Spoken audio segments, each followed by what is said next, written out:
Muito bem, meus irmãos. Meu nome é João Link, para quem não me conhece ainda. Estou na tarefa de conduzi-los aí na nossa União Municipal Espírita de Carazinho. E a atividade de hoje, então, é da nossa UME.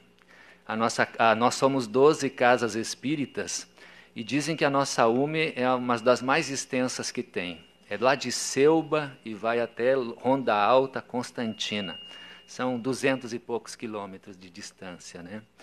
Então, é com alegria que nós estamos hoje aqui, né? E recebendo a nossa amiga Célia Diniz, né, lá de Minas Gerais. E nós, desde já, queremos agradecer também ao pessoal aqui da Perseverança Salvadora, toda a equipe que, com certeza, trabalhou bastante, a gente sabe disso, né? E alguns outros trabalhadores também da nossa UME que se empenharam para que a gente pudesse estar aqui hoje. Agradecendo também a nossa médium de transporte, Nairzinha, né? Que nos ajudou nessa tarefa, então, de conduzir a nossa irmã até aqui e vai depois deixá-la de volta lá em Passo Fundo, tá? A Célia, então, ela escreveu um livro, né, Vencendo a Dor da Morte, e ela vai estar, depois da palestra, autografando para os amigos que adquirirem o seu livro, tá? E esse livro, os direitos autorais, então, são destinados para o Centro Espírita Luiz Gonzaga e Memorial Chico Xavier. A instituição foi fundada por Chico Xavier em 1927 e a atual sede foi inaugurada no dia 2 de abril de 1950, construída no terreno onde existia a casinha em que Chico nasceu. Em 2010 foi inaugurado o Memorial Luiz Gonzaga, retratando a trajetória do médium na cidade, além da preservação de outros materiais importantes e da réplica da fachada da casa onde nasceu Chico Xavier, mais uma bela homenagem a este ilustre Pedro Leopoldense. No local são realizadas visitas guiadas pela obra e legado de Chico Xavier, reuniões da doutrina espírita, projetos sociais com costureiras e artesãs, venda e aluguel de livros e obras de Chico Xavier e relacionadas ao espiritismo. No local também são realizados workshops sobre a vida e a obra de Chico Xavier e o espiritismo, e semanas literárias abertas ao público, né? Então, a nossa Célia Diniz é palestrante espírita, presidente lá do Centro Espírita Luiz Gonzaga, fundado por Chico Xavier em 1927, na cidade de Pedro Leopoldo, lá em Minas Gerais. Célia, a tribuna é sua, uma boa palestra, tá? Eu vou começar com um vídeo contando um pouquinho da história do Chico e do Centro, porque a história do Chico e do Centro começam ao mesmo tempo. O Chico se descobre médium aos 17 anos e funda o Centro Luiz Gonzaga aos 17 anos. Então, eu trouxe para vocês, peço que prestem atenção na letra, para vocês entenderem como é a história do Chico e do Centro, como é que elas casam. No dia que o Chico fundou o Luiz Gonzaga, não põe ainda não, tá, meu bem? Foi no dia 21 de junho. E ele estava recém saindo da Igreja Católica. Então, ele vai lá na folhinha e olha o dia do santo.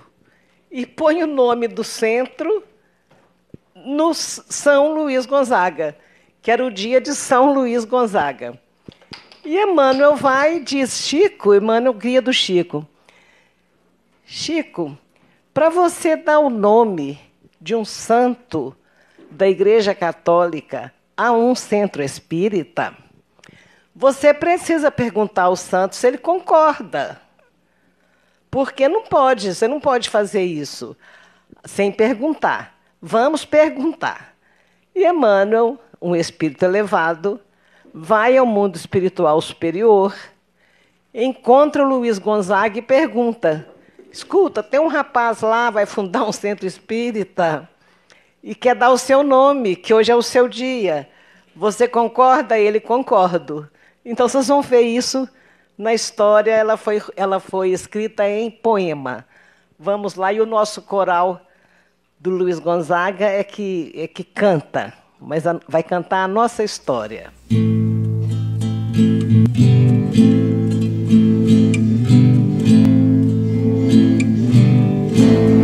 Nasceu uma criança e nasceu uma esperança, Chico Xavier chegou.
Foi um dos nossos voluntários que, numa veia artística, escreve essa letra e compõe a música também. E ele não tem tanto talento assim de músico, e, no entanto, ele consegue. Depois ele descobre ter sido inspirado por Alta de Souza, mas ele não tem mediunidade nenhuma, segundo ele. Imagina se tivesse. Então, essa é a história da nossa casa. Eu mostrei a vocês porque eu tenho a esperança de recebê-los lá em Pedro Leopoldo, terra de Chico Xavier. É impressionante como é que as pessoas não sabem que Chico Xavier nasceu em Pedro Leopoldo. Às vezes me recebe e diz assim: então, Uberaba está muito frio. Eu falo, porque fala assim, vem uma moça da terra de Chico. E eles pensam que é Uberaba. Uberaba está muito frio? Eu falo, deve estar. Deve estar muito frio.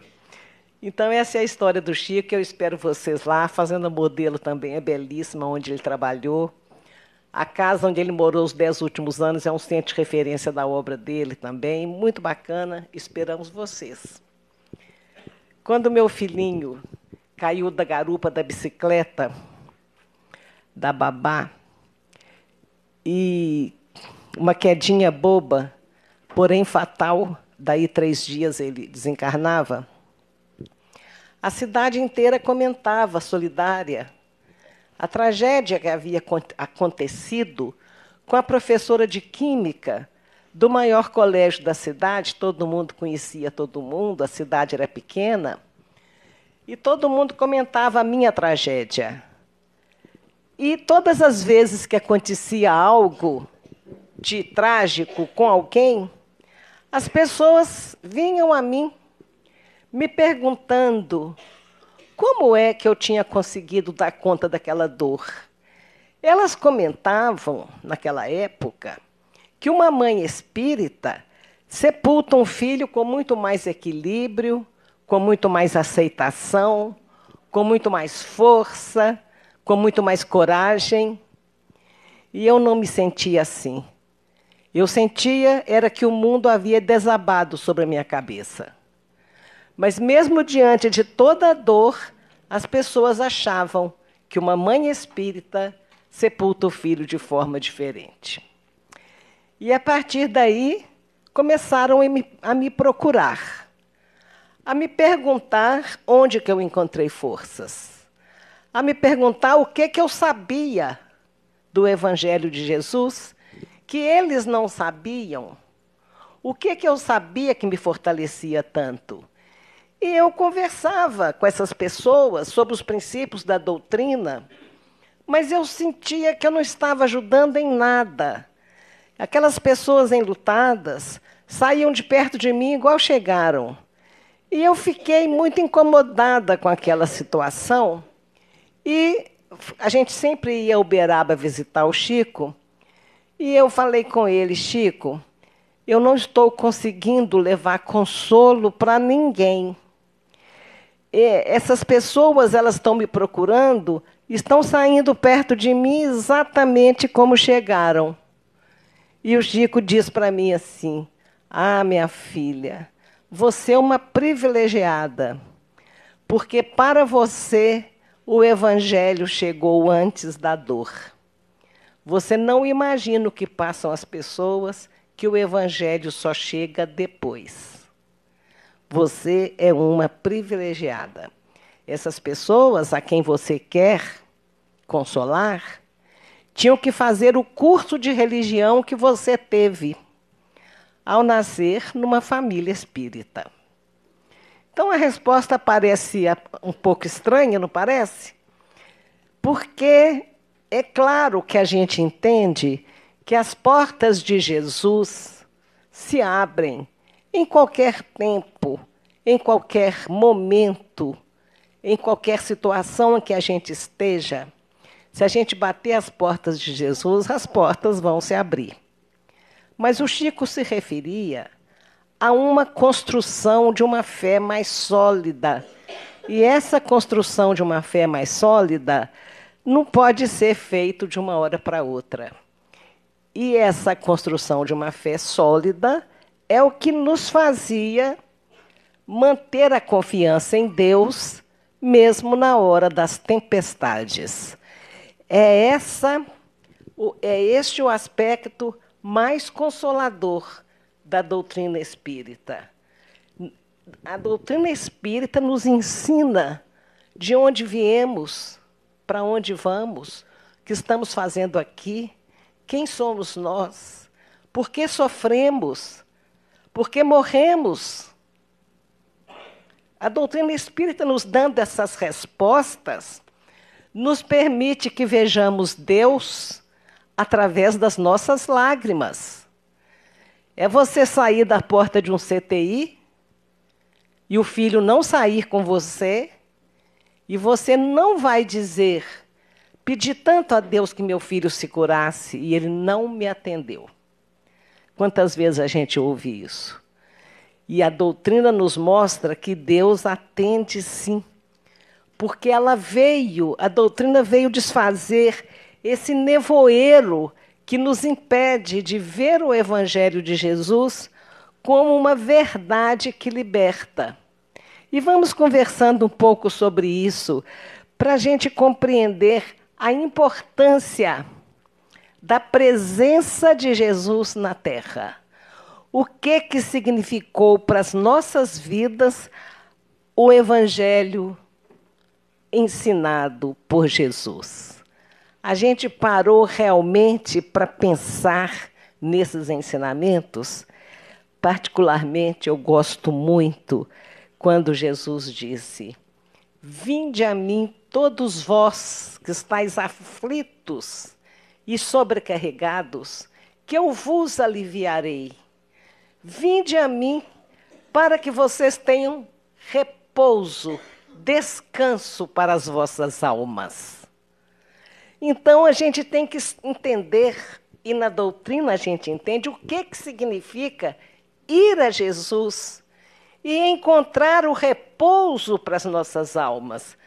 Vocês já viram, às vezes, as pessoas sofrendo de uma forma tão desesperada, tão desesperançada? São pessoas tão atribuladas, ansiosas, deprimidas, porque elas não encontram repouso, porque não conseguem enxergar o Evangelho como colo de mãe, como aconchego, que é isso que o Evangelho é. Então, a gente vai entender onde que nós vamos conseguir sanar todos os nossos sofrimentos e vencer, inclusive, a dor da morte. O Evangelho segundo o Espiritismo, que explica... Pode passar mais uma vez. Essas conversas aí com o Chico, eu estava esquecendo de pedir você para passar. Essas conversas com o Chico, eu aprendi tanto e me sinto na obrigação de compartilhar com cada um de vocês o pouquinho do muito que eu aprendi. Então, Chico falava assim, Jesus não falou que eu vou resolver, eu vou carregar a sua cruz. Ele prometeu alívio. Ele ia aliviar.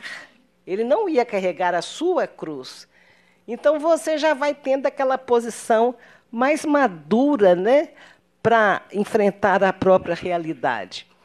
E o Evangelho segundo o Espiritismo nos diz que todos os nossos sofrimentos, todos os tipos de sofrimentos, misérias, dores físicas, dores morais, doenças, perdas de entes queridos, qualquer dificuldade, qualquer sofrimento, encontra solução na fé no futuro e na confiança em Deus. Porque, gente, quando nós perdemos a confiança em Deus, a confiança no projeto que Deus tem para as nossas vidas, nós perdemos também a fé no futuro. E todas as dores que nós sentimos encontram consolação na fé no futuro e na confiança em Deus que Jesus veio ensinar. Então, é isso que a gente fica imaginando, como que pode a gente viver num planeta de tanto sofrimento, onde as pessoas perdem a confiança em Deus. De todos os infelizes, os mais desditosos são aqueles que perderam a confiança em Deus e em si mesmos, são os mais desditosos, porque o maior infortúnio é sofrer a privação da fé e conseguir viver, prosseguir vivendo. Quando você não tem mais fé, quando você não tem mais esperança nenhuma, você tem que prosseguir vivendo. Eu fico imaginando, você sepulta um filho, deixa aquele filho ali numa sepultura e tem que ter perna para sair dali e prosseguir vivendo. E isso, a gente só não morre junto na hora porque Deus nos sustenta, porque Ele está ali nos amparando. Esse era o curso de religião que o Chico comentava a gente não perde a confiança em Deus. Então, eu tenho encontrado muitos corações desditosos. Eu tenho encontrado muitas pessoas que brigam com Deus no momento que mais precisavam das bênçãos dele. Eu tenho encontrado corações onde faltou a fé que vem do raciocínio, a fé que vem do coração, a fé que vem da certeza de que nós não estamos desamparados. E, principalmente, uma fé onde nós percebemos por que nós sofremos. Viktor Frankl, não sei se vocês já viram falar em Viktor Frankl. Ele é um psiquiatra austríaco, judeu. Ele esteve em vários guetos perseguidos pelos nazistas e depois ele foi parar em alguns campos de concentração, me parece que em Auschwitz. E ele viu a sua esposa ser obrigada a praticar o aborto, provocar o aborto do filhinho que eles esperavam. Depois ele viu morrer o pai, a mãe, os amigos, os irmãos. E ele saiu daquele campo de concentração, não precisamos de falar a quantidade de sofrimento que vivenciou ali. E ele saiu daquele campo de concentração querendo provar ao mundo que o ser humano tem uma capacidade que chama resiliência. Todo mundo já sabe o que é resiliência. Se fosse um metal, é uma palavra emprestada da química. Se fosse um metal, você dá uma pancada num alumínio e ele amassa, e sob determinadas condições, temperatura e pressão, o alumínio volta ao que era antes. Exatamente ao que era antes, sem nenhuma sequela. Então, quando Viktor Frankl fala da resiliência humana, ele está dizendo que nós somos capazes de levar a pancada que levarmos e depois reconstruir a nossa vida, reconstruir a nossa felicidade e prosseguir vivendo. Porque sair lá fora depois de uma grande perda, todo mundo sai, muita gente sai. Mas sair com qualidade de vida, sair com alegria, é só quando a gente já realmente compreendeu as leis que regem as nossas vidas. Quando a gente já entendeu a pouca importância da vida aqui. A vida aqui não é importante. Nós não somos seres materiais. Nós somos seres espirituais. Nós temos a nossa essência imortal. Nós não somos seres humanos, nós estamos humanos. Então, a nossa alma, a nossa essência é imortal e é assim que nós vamos continuar vivendo após a morte. O abençoado Papa João Paulo II disse na década de 80, assim: sabemos que existe vida após a morte, mas não sabemos como ela é. Eu achei tão interessante um pastor de um rebanho tão grandioso ter coragem de ir a público e dizer: não sei como é que é essa coisa da vida continuar. E nós sabemos, porque para nós aceitamos o fato de que os espíritos voltaram e nos contaram como é essa vida no plano espiritual. Então, nós sabemos, todas as lições, todas as religiões cristãs pregam a imortalidade, mas apenas a doutrina espírita prova e comprova esta imortalidade. E nós vamos entender o que é a vida. O apóstolo Paulo diz que a vida é uma só. E é uma só. Uai, mas a gente não é reencarnacionista? A gente é reencarnacionista. Mas Deus, quando me criou, me deu uma vida. E nessa uma vida, Tem hora que eu estou encarnada, tem hora que eu estou desencarnada. Mas dentro de um corpo físico ou fora de um corpo físico, eu estou vivendo a minha única vida. E estou viva. Então, a vida é uma só, é sim. E quando a gente compreende isto, a gente alarga os limites da vida para muito antes desse berço que nos acolheu e muito além do túmulo que nos separa. É muito difícil encarar a própria morte. É muito difícil encarar a morte das pessoas que nós amamos. Tanto é que eu não estou aqui para ensinar nada. Ninguém pode ensinar caminhos que não haja percorrido. Perder entes queridos foi um caminho que eu percorri tantas vezes que posso falar um pouquinho sobre ele, mas sem a intenção de ensinar nada. Eu estou aqui simplesmente compartilhando o que eu tenho aprendido, compartilhando com vocês. Este desenho aí, esse slide, é a entrada da Fazenda Modelo, o local onde o Chico Xavier trabalhou. Tem esse bambuzal aí. Muito, muito lindo esse local, uma energia maravilhosa. E eu quero mostrar agora para vocês uma cena das mais marcantes da minha vida. Vocês assistiram esse filme, As Mães de Chico Xavier? Ou seja, as mães que receberam mensagens de Chico Xavier. Então, a Vanessa Gerbelli está fazendo aí o nosso papel de uma mãe que o menininho cai da garupa da bicicleta da babá. E essa história, eu já fiz alusão a ela no princípio, é uma história muito complicada, porque o meu filhinho passeava toda manhã na bicicletinha apropriada para ele.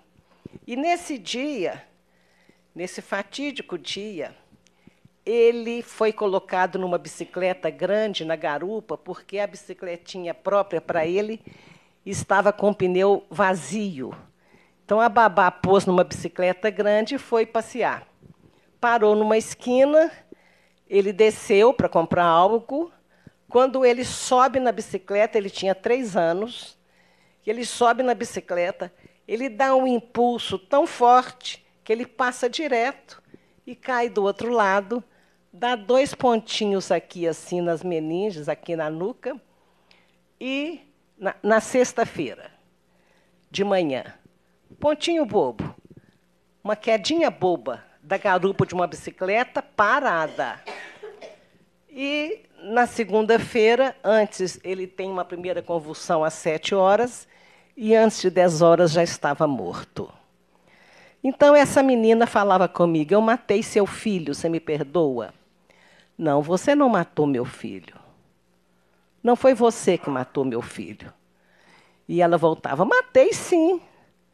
Ele caiu comigo, eu que matei. Não, você não matou meu filho. E ela insistia. E eu dizia: olha, o meu filho, você não poderia ter colocado meu filho numa bicicleta grande. Então, você é responsável pela queda, mas pela morte, não.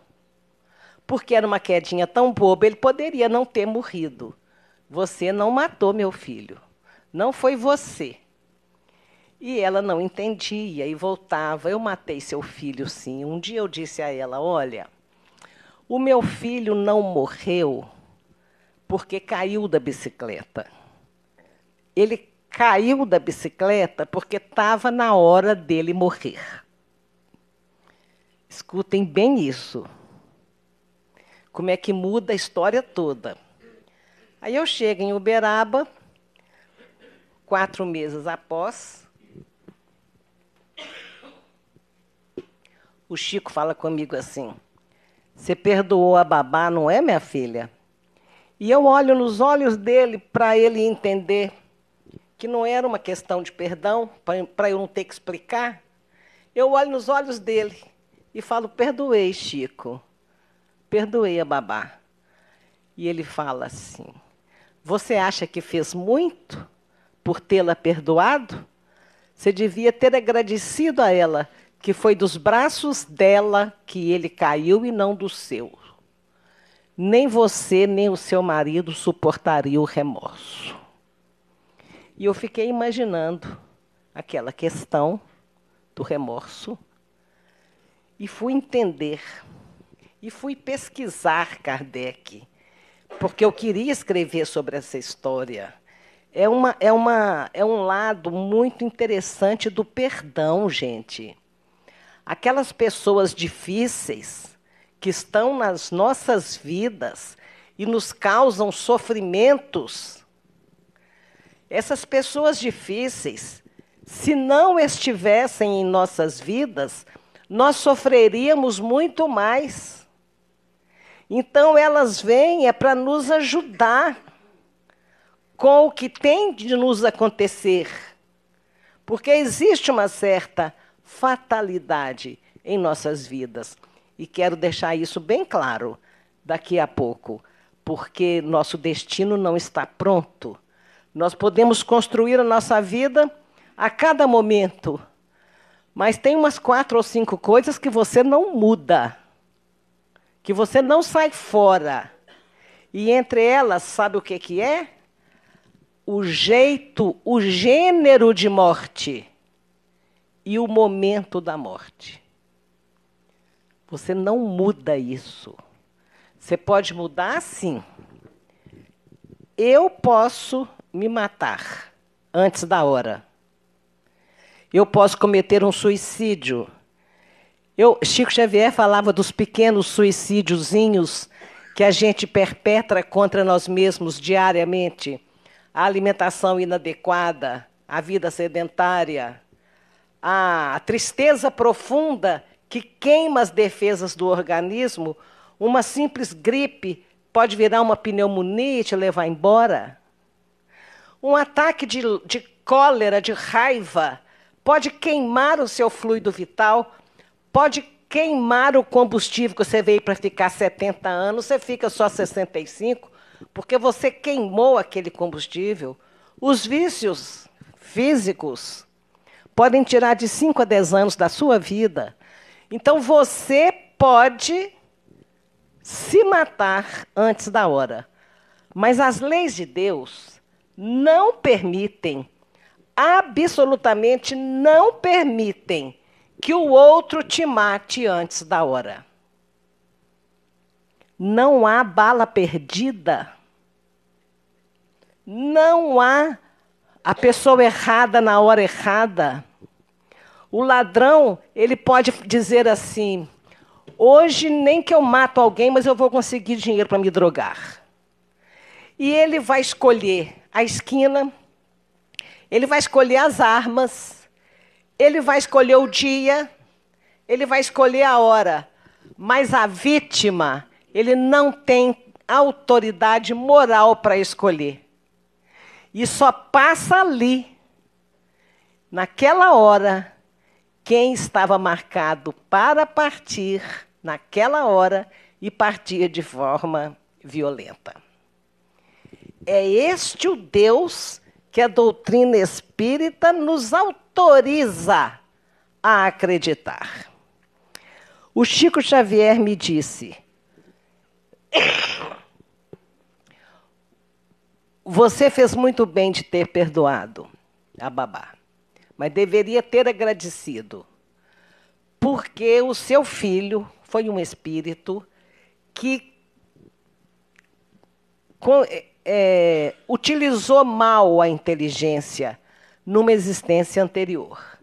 E, ao usar mal a inteligência, ele estraga o cérebro da alma, o cérebro perispiritual.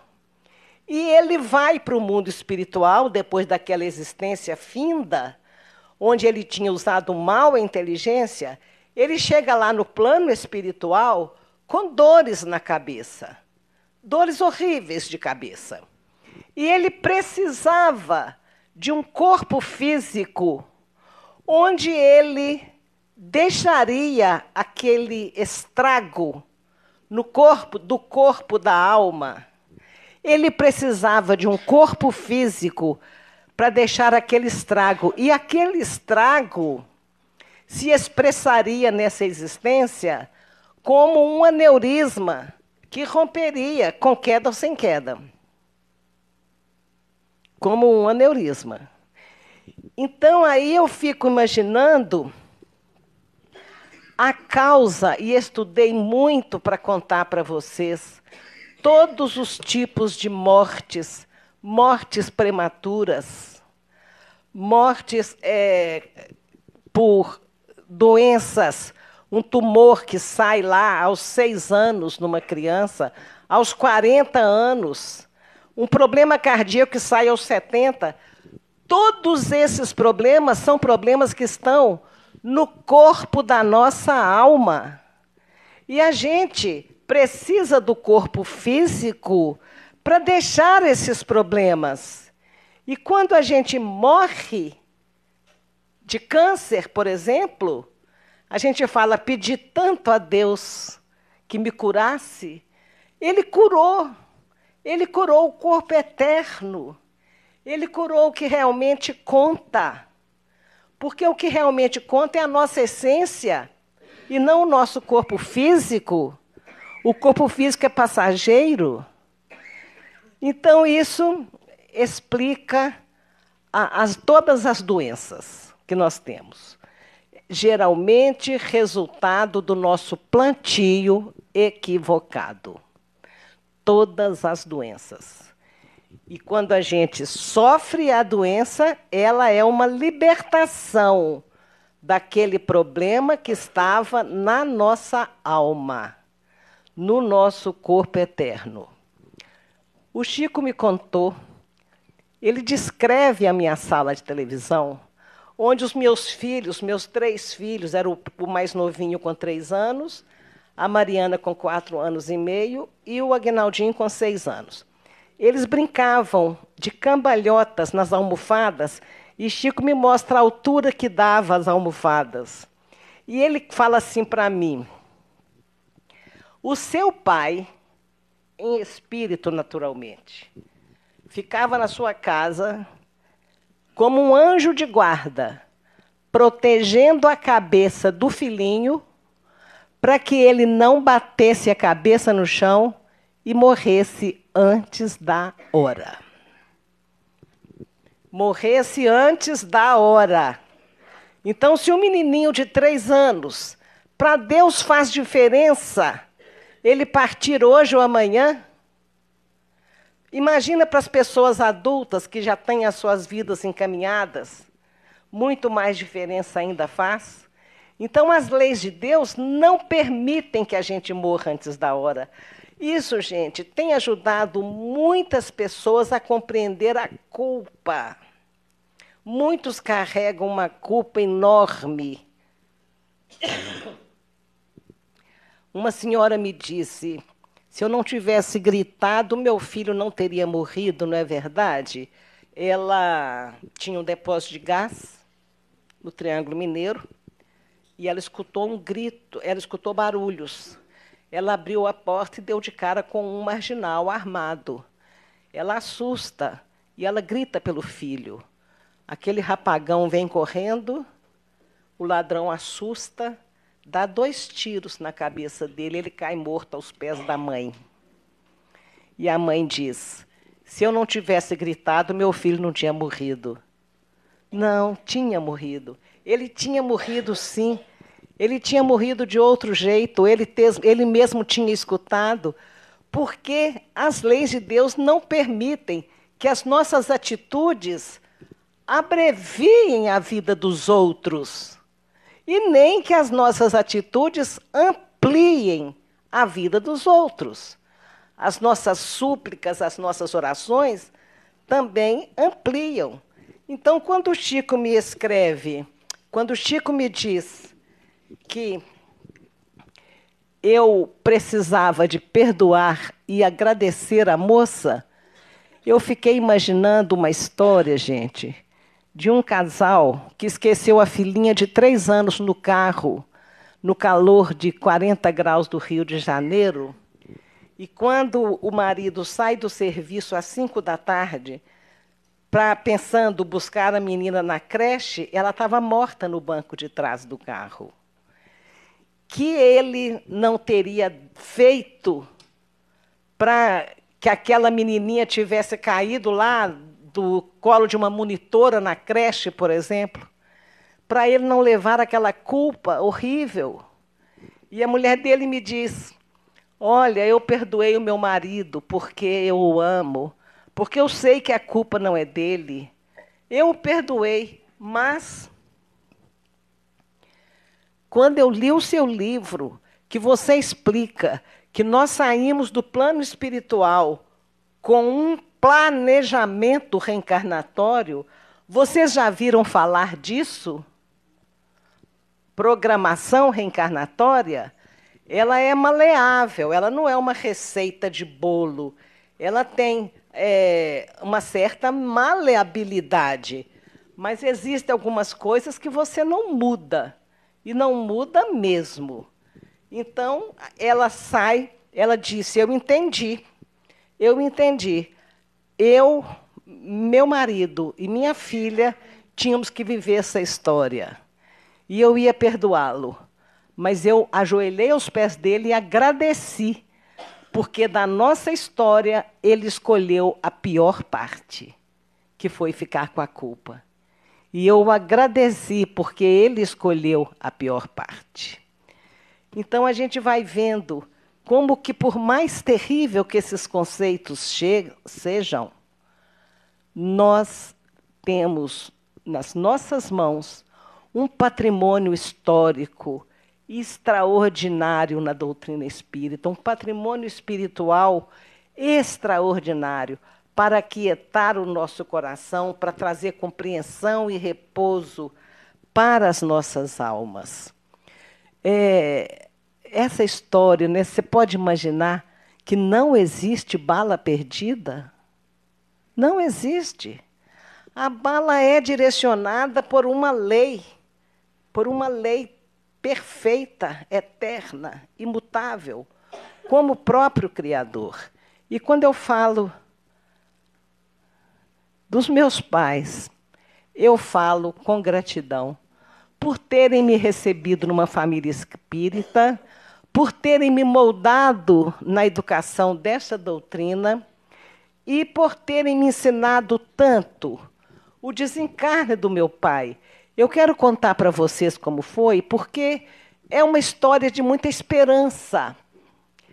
O meu pai foi atropelado aos 66 anos, quando construía casinhas na periferia da cidade de Pedro Leopoldo, um sonho antigo dele e do Chico, casinhas para as famílias assistidas do Centro Luiz Gonzaga. E ele foi atropelado numa quinta-feira, e quando chegou domingo à noite, sábado à noite, o espírito Bezerra de Menezes se aproxima do Chico, lá em Uberaba, e diz: vamos ao hospital. Estávamos a 540 quilômetros de Uberaba, né? Vamos ao hospital desligar o Lico. Está na hora da partida dele. Não sei se todos aqui são estudiosos da doutrina. Desligar significa desligar os laços que prendem a alma ao corpo. Esses laços se chamam perispírito ou corpo espiritual. São milhares de terminações nervosas. E morrer significa desligar isso, e você, então, fica desligado. E o Chico ajuda a desligar os laços que uniam o espírito Lico ao corpo. E o meu pai sai do corpo com a vista embaralhada, um pouco confuso, e escuta assim: pai? E ele olha aquela mocinha e não a reconhece. E ela diz: pai, não está me reconhecendo? Eu cresci. E ali a mediunidade do Chico era tão extraordinária que ele foi capaz de dizer o que o meu pai sentia e pensava naquele momento. E o meu pai pensava: minha filha, 7 anos de saudade. Ali estava a filhinha que o antecedeu, também atropelada por um caminhão. E a emoção de ter encontrado o meu pai, e meu pai, a emoção de tê-la encontrado, é tão grande que é como se ele desmaiasse e cai no colo da mãezinha dele, que havia desencarnado há 3 meses. Essa é a esperança. Essa é a esperança do reencontro que eu trago para todos vocês, porque a morte é menor do que o amor que nos une aos nossos entes queridos que já partiram. E ninguém está perdido para sempre. Então, lá, no limiar da eternidade, estava a filhinha, estava a mãe, estavam os amigos da casa espírita, estavam os outros filhos que haviam desencarnado antes, estava uma galera. E a gente encontra quando os laços que nos uniram àquelas pessoas são laços de verdadeiro amor, são laços que estão no espírito e não no corpo, então a gente vai reencontrar todos os nossos entes queridos. E eu sei que um dia, se eu sair daqui melhor do que cheguei e o roteiro é esse, eu sei que um dia, na exata combinação entre misericórdia divina e merecimento, nós todos vamos poder dizer, graças a Deus, reencontrei meu ente querido. Foi o que o Chico me disse. Quando meu filhinho se foi, ele chega quase o dedo no meu rosto e diz: um dia você vai dizer, seu pai manda te dizer para suportar a sua dor com dignidade. Porque um dia você vai dizer, graças a Deus, reencontrei meu filho. Os anos se passaram.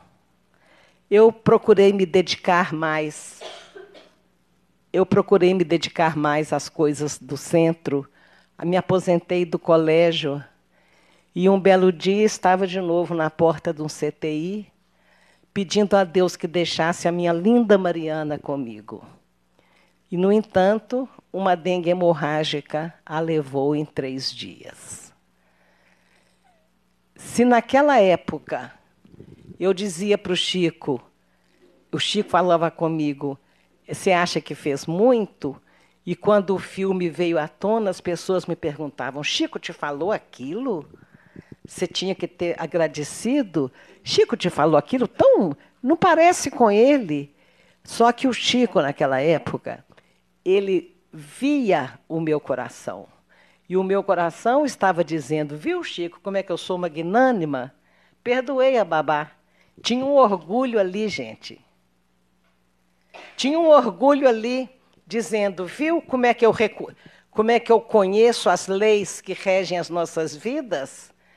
Ele não morreu porque caiu da bicicleta, ele caiu porque estava na hora dele morrer. Viu, Chico? Eu estava, por mais que eu tivesse sofrendo muito, eu estava sendo ali orgulhosa, com orgulho religioso, com orgulho filosófico. 23 anos depois, eu não estava sendo orgulhosa com ninguém. Eu estava sendo orgulhosa com o próprio Deus. Eu estava rezando assim na porta do CTI. Meu Deus, eu sei que seja feita a vossa vontade, mas eu acho que dessa vez a nossa vontade vai ser a mesma, porque eu aprendi na doutrina que ninguém sofre 1 segundo a mais, além da necessidade de aprender alguma coisa. E eu, meu Deus, já aprendi tudo que a perda de um filho tem para ensinar. Olha a minha arrogância de novo. Eu já despertei, eu já estou caminhando, eu já estou estudando, eu já estou procurando servir. Eu já despertei, eu aprendi tudo que a perda de um filho tem para ensinar. Então, a minha Mariana não vai. E, no entanto, ela se foi.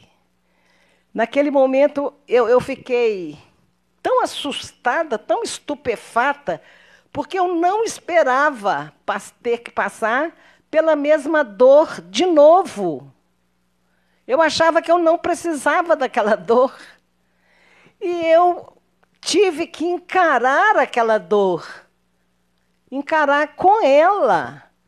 Porque eu posso imaginar de onde que vem a dor, de onde que vem a resignação de uma mãe espírita, porque uma mãe espírita sabe que morrer jovem não é fácil. Não é fácil. Vocês acham que Mariana chegou no mundo espiritual, oba, a vida continua, que beleza. Aqui tem universidade, aqui tem escola, aqui tem hospital, aqui tem fonte, aqui tem lugar de passear. Que beleza, vocês acham? Ela queria ainda a vida que ela deixou aqui na Terra. Ela sofria pela vida, pelas coisas, pelo noivo, pelos projetos, ela ia começar a construir. Então, morrer não é fácil. E eu pensava nisso. Como que eu ia dar força à minha filha se no meu coração eu não encontrava essa força? E eu precisava de ter muito firme no meu coração que a vida continuava, que estava tudo certo, que ela se firmasse o corpo e seguisse em frente, que eu também ia firmar daqui. Como é que eu ia ter coragem, como é que eu ia ter força para dizer isso para ela e isso ser uma verdade tão forte que eu seria capaz de mandar para ela vibrações de força e de coragem? E aí eu fui compreender, minha gente. Moisés disse que nós deveríamos amar a Deus sobre todas as coisas. Jesus corrobora. Devemos amar a Deus de todo o nosso coração, de toda a nossa alma, de todo o nosso entendimento. E eu pensava, como é que eu vou amar a Deus mais que eu amo meu pai, minha mãe, meus filhos, meus amores? Como? Aí, quando Mariana se foi, eu entendi por que eu tinha que começar urgentemente a aprender a amar a Deus acima de todas as coisas. Porque só amando a Deus mais do que eu amava a Mariana é que eu ia dar conta de entregá-la para Ele. Vai, minha filha, segue em frente. A vida continua. E você vai continuar vivendo agora em outro plano. Vai dar tudo certo. Então, para que eu passasse essa força, eu tinha que estar amando a Deus mais do que eu amava ela. Para confiar naquele Deus. Para confiar que aquele Deus sabia o que era melhor para nós. E é muito difícil a gente imaginar que sepultar um filho é melhor para nós. Mas é melhor para nós. Porque Deus só faz o melhor para nós.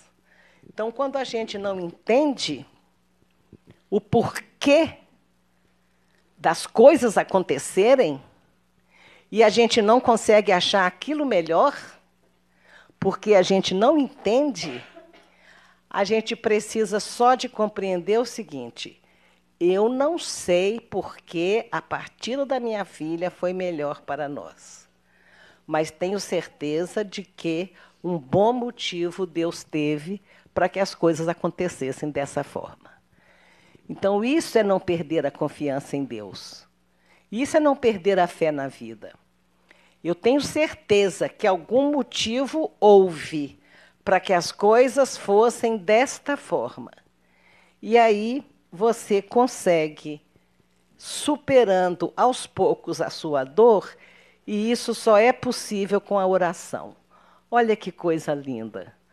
O homem se eleva em oração e Deus se inclina em misericórdia. É aquele momento que você ora com todas as forças da sua alma e entrega a sua dor para Deus. Entrega a sua dor para Nossa Senhora. Entrega, pode passar. Entrega a sua dor. Nossa Senhora, olha a Pietà aí. A Nossa Senhora é o exemplo de como sofreu ao segurar o corpo machucado de Jesus, que descansava nas mãos dela. Ela chora um pranto silencioso que atravessa o tempo e consola até hoje outras mães que veem seus filhos crescerem para um mundo impiedoso, para um mundo, para uma violência cruel.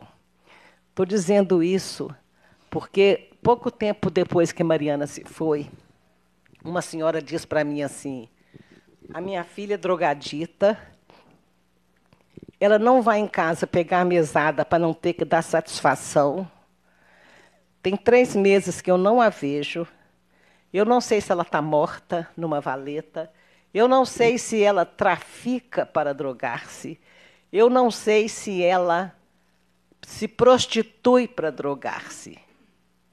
Então, a minha dor é maior do que a sua, porque eu não sei onde está minha filha, e você é espírita, você sabe onde está a sua. Foi aí que eu percebi que perder para a vida é muito pior do que perder para a morte. Quando você sepulta um pai honrado, trabalhador, que te passou valores morais sólidos, você sepulta um pai vítima de Covid, há algo de sublime nisto.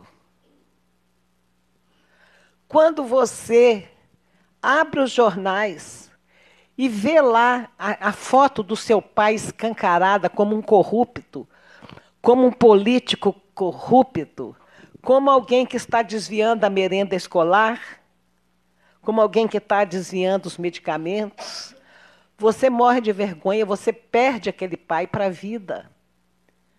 Quando o seu filho desaparece nas drogas, que é a situação mais complicada do que não saber onde está um filho, se ele está vivo ou morto. 50 mil pessoas por ano desaparecem no Brasil, crianças e jovens, e não há muito interesse das mídias em relatar, mas isso é pesquisa séria. 50 mil pessoas por ano. E os motivos são crimes sexuais, são tráfico de órgãos, tráfico sexual, drogas. Então, essas pessoas estão aí com os filhos vivos e perdidos. E é para elas que eu elevo o meu pensamento neste momento, suplicando a Maria. E, à medida que nós formos capazes de nos inspirar no martírio de angústia de Maria, nós saibamos encontrar na esperança e na fé, no amor e no trabalho, o lenitivo para os males que nos afligem. E é nesse momento, quando a gente é capaz de colocar as nossas dores aos pés de Nossa Senhora, é que a gente vai ver ressoar no mais recôndito das nossas almas a voz de Maria dizendo: calma, meu filho, calma, minha filha, e esta dor também passa. Que Jesus nos abençoe hoje sempre. Muito obrigada, gente.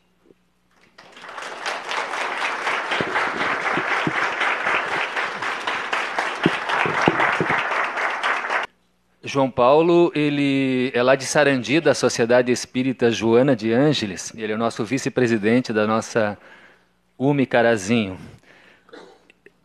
Eu e a Serenita, nós combinamos de dar 2 lembranças aqui para a nossa amiga, para ela levar, né, uma lembrança do nosso Rio Grande do Sul.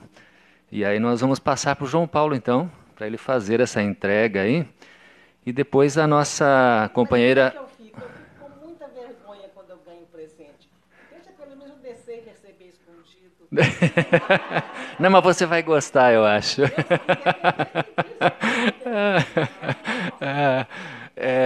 Depois a nossa companheira Geni, lá da Paz, Amor e Caridade, vai fazer a nossa prece final, tá? Olha só. Então, Célia, eu estava assistindo lá de trás, pelo telão, que, enfim, me atrasei, vim de Passo Fundo também. mas estava muito lindo, riquíssimo, maravilhoso, né? Então é uma gratidão muito grande tu estares conosco aqui, o Paulo ter nos brindado, enfim, né? Nos possibilitado a nossa UME, né? E essa, enfim, é uma lembrança, são alguns livros aqui editados pela nossa federativa, Que ótimo. né? Com a sua história, enfim. Então tu receba, enfim, Muito obrigada. de coração. Muito obrigada.